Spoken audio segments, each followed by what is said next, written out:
Hello दोस्तों। आज हम प्रकृति के ऐसे एक सृष्टि के बारे में एक्सप्लोर करने जा रहा हूँ जो बुद्धि और लाइफस्टाइल के मामले में इंसान से किसी भी तरह कम नहीं है। आप लोगों ने बहुत सारे जीव जानवरों को घर बनाने का कहानी तो बहुत सारे सुने होंगे, लेकिन इंसान के अलावा किसी जीव जानवर खेती करता है ये बात नहीं सुने हैं। लीफ कटर एंड खेती करने के लिए पेड़ के पत्ते काट काट कर लाके स्टोर करता है एंड इसमें फंगस की खेती करता है।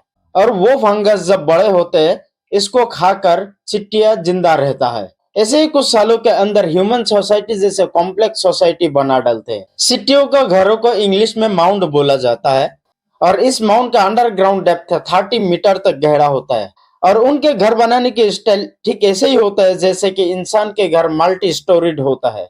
इन घरों के अंदर अलग अलग रूम जैसा होता है, उनके भी घर के रूम अलग अलग होता है। इन सिटियों का घर जिसका रेडियस कम से कम 80 मीटर तक होता है और कॉलोनी इतना बड़ा होता है कि कॉलोनी 600 स्क्वायर मीटर तक फैले हुए होते हैं। और इस एक कॉलोनी में 35 लाख सिटिया रह भी सकता है। लीफ कटर सिटियों का 55 स्पेसीज यानी प्रजातियां होता है।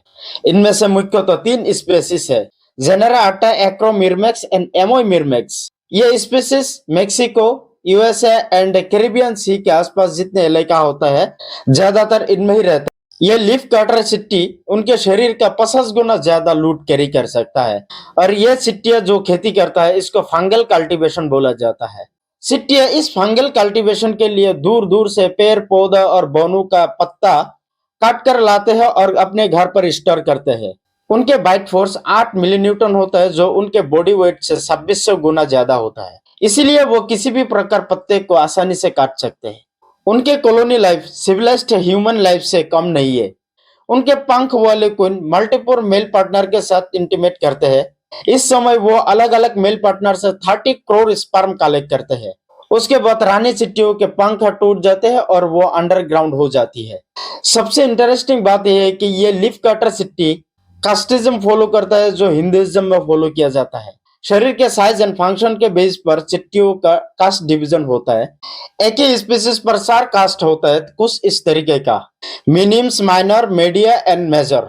मेजर्स का काम है सोल्जर्स की तरह बाकी तीनों ग्रुप को प्रोटेक्शन देना एंड डेब्रिस को क्लीन करना एटसेट्रा एटसेट्रा। मिनिम्स का काम है फंगस गार्डन का देखरेख करना, जैसे कि किसान अपने खेत को, माली अपना बागान को देखरेख करता है। इन सिटियों का थर्ड ग्रुप माइनर्स फ्रंटलाइनर की तरह काम करता है। सिटियों का कॉलोनी के सराउंडिंग कंटिन्यूअसली पेट्रोलिंग करता है वो लोग, और एनिमी की तरफ से किसी भी खतरा महसूस होने पर तुरंत वो लोग अटैक कर देता है। मीडिया के काम है पत्तों को ढूंढ ढूंढ कर लाना एंड इसको काट काट कर छोटे छोटे पीस करना। सिट्टियों का society and fungus mutual system पर काम करता है, यानी सिट्टिया पत्ते को काट काट कर छोटे छोटे पीस करते हैं और ये छोटे छोटे पत्ते को पसने देते हैं। इस पसे हुए पत्ते में फंगस का जन्म होता है और बड़ा होता है। इस फंगस को खाकर ये चिट्टिया जिंदा रहता है। यानी ये चिट्टिया पत्ते को खाने के लिए नहीं लाता है, खेती करने के लिए लाता है।